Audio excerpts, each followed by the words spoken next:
Bonjour, dans cette vidéo nous allons parler de taux de rentabilité interne et pour introduire la notion de taux de rentabilité interne on va revenir un petit peu sur la valeur actuelle nette dont on a parlé dans les vidéos précédentes. Alors je vais reprendre la feuille de calcul du tableur pour vous faire observer quelque chose.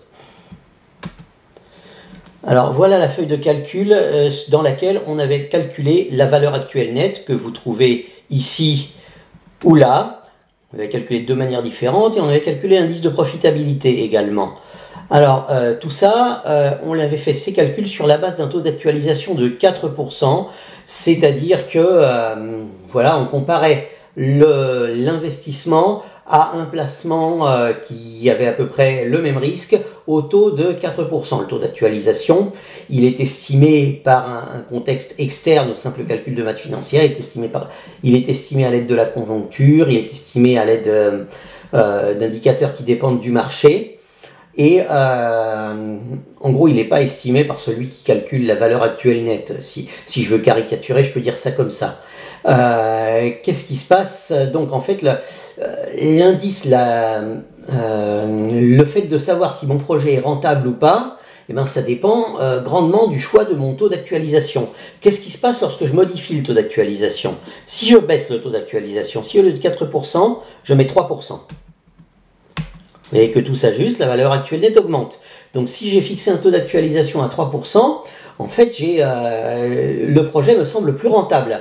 Et plus je baisse le taux d'actualisation, je mets 2%, plus le projet me semble rentable. A l'inverse, si je monte le taux d'actualisation, le projet me semble de moins en moins rentable. Je mets 6%. Et là, le projet, si je mets 6% de taux d'actualisation, le projet ne me paraît plus rentable. J'ai une valeur actuelle nette qui est négative. J'ai un indice de profitabilité qui est inférieur à 1 euro, c'est-à-dire que chaque euro investi me rapporterait 96 centimes. Pourtant, c'est le même projet, c'est le même investissement, c'est juste le taux d'actualisation qui a été fixé différemment et qui me donne donc une information différente sur la rentabilité du projet. Donc, ça pose la question, quand j'évalue la rentabilité d'un projet à l'aide de la valeur actuelle nette, est-ce que j'ai bien estimé le taux d'actualisation ? Donc voilà, résumons ce que nous avons dit. Lorsqu'on fait varier le taux d'actualisation, on constate que la valeur actuelle nette et l'indice de profitabilité varient de la même manière, ce qui ne nous étonne pas du tout puisque les deux calculs se basaient sur le taux d'actualisation. Plus le taux d'actualisation grandit, plus la valeur actuelle nette et l'indice de profitabilité diminuent jusqu'à ce que le projet soit considéré comme non rentable. Donc à partir d'un certain taux d'actualisation, la valeur actuelle nette devient négative et le projet est considéré comme non rentable. C'est ce qui se passe en général si vous avez un investissement à l'origine et puis des flux de trésorerie rentrants. À un moment, si vous mettez un taux d'actualisation trop élevé, le projet est considéré comme non rentable. Donc il y a un risque de mésestimation du taux d'actualisation qui peut conduire à mal évaluer un projet. Et c'est pour ça que je vais introduire ici un indicateur de rentabilité qui ne dépend pas du taux d'actualisation, qui est le taux de rentabilité interne. Le taux de rentabilité interne s'affranchit en fait du choix du taux d'actualisation par essence, parce que vous allez voir ce que c'est. C'est tout simplement la valeur du taux d'actualisation qui annule la valeur actuelle nette. Alors je m'explique. On vient de voir que plus on fait augmenter le taux d'actualisation, plus la valeur actuelle nette devient négative. Donc si je fais augmenter le taux d'actualisation juste ce qu'il faut, je vais obtenir un taux d'actualisation pour lequel la valeur actuelle nette est égale à 0. Et ce taux d'actualisation-là, c'est ce qu'on appelle le taux de rentabilité interne. Voilà, je vous donne un exemple en revenant sur mon classeur Excel. Voilà, je suis sur mon classeur Excel, je vais tâcher de trouver par tâtonnement le taux de rentabilité interne. Donc j'ai un taux d'actualisation de 6%, pour pouvoir tâtonner, je vais rajouter des décimales.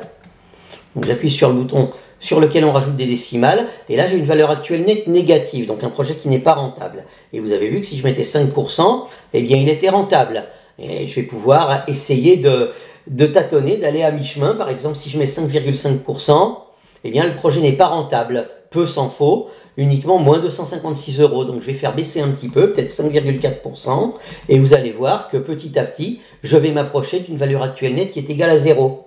Si je mets 5,3%, là j'ai un projet qui devient rentable. Donc je vais essayer entre 5,3 et 5,4, 5,35, et là j'ai une valeur actuelle nette qui est pratiquement nulle, qui est de moins 4 €. 5,36, j'ai moins 20 euros. En fait, il aurait fallu que je fasse diminuer. 5,33, j'ai 29,89 euros de valeur actuelle nette, donc positif. Et 5,34, et à 5,34% de taux d'actualisation, j'ai 12,94 euros. Et un 5,35 euros de taux d'actualisation, j'ai moins 4 euros de valeur actuelle nette. Donc en fait, la valeur actuelle nette va passer à 0. Vers 5,34, 5,35%, quelque part entre les deux. Donc c'est ça mon taux de rentabilité interne. Mon taux de rentabilité interne est quelque part situé entre 5,34 et 5,35%. Donc voilà le troisième indicateur. Je viens de le trouver par tâtonnement. On va voir qu'il existe des manières plus efficaces de le trouver. Donc on vient de voir un petit peu plus concrètement ce que c'est. Le taux de rentabilité interne, c'est la valeur du taux d'actualisation qui annule la valeur actuelle nette. Voilà, donc c'est en gros le rendement d'un placement qui aurait le même rendement que l'investissement envisagé. Plus le taux de rentabilité interne est grand, plus l'investissement est estimé intéressant. Donc on peut se fixer des objectifs de taux de rentabilité interne pour décider si on investit ou si on n'investit pas. Alors il existe des cas particuliers où les cash flows sont pas habituel, disons, où on n'a pas un investissement au départ et des rentrées d'argent par la suite. Il existe des cas particuliers dans lesquels la valeur actuelle nette ne s'annule jamais. Dans ce cas-là, le taux de rentabilité interne n'existe pas, puisqu'on n'annulera jamais la valeur actuelle nette. Mais ce sont des cas où soit la valeur actuelle nette est toujours positive et le projet est rentable quoi qu'il arrive, soit elle est toujours négative et le projet n'est jamais rentable. Bon, ce sont des cas théoriques. Je ne pense pas qu'il faille vraiment s'attarder sur ce genre de cas. Concrètement, c'est plutôt un investissement, une sortie de trésorerie et un retour sur investissement par la suite avec des rentrées de trésorerie.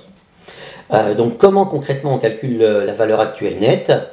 Alors, vous avez vu que j'ai procédé par tâtonnement au tableur. Bon, il existe des méthodes plus intelligentes que de tâtonner comme je l'ai fait. Il existe des méthodes numériques, si on veut faire des maths un petit peu plus haut niveau. Il existe des méthodes d'approximation numérique qui sont assez performantes et programmables par ordinateur pour estimer le taux de rentabilité interne, la méthode de Newton-Raphson par exemple. Bon, je ne vais pas détailler ça ici. Donc on peut procéder par tâtonnement au tableur comme je viens de le faire, mais il y a aussi une fonction TRI, taux de rentabilité interne, au tableur que je vais vous montrer dans la prochaine vidéo. Alors à tout de suite à la prochaine vidéo pour voir comment on modélise le taux de rentabilité interne au tableur.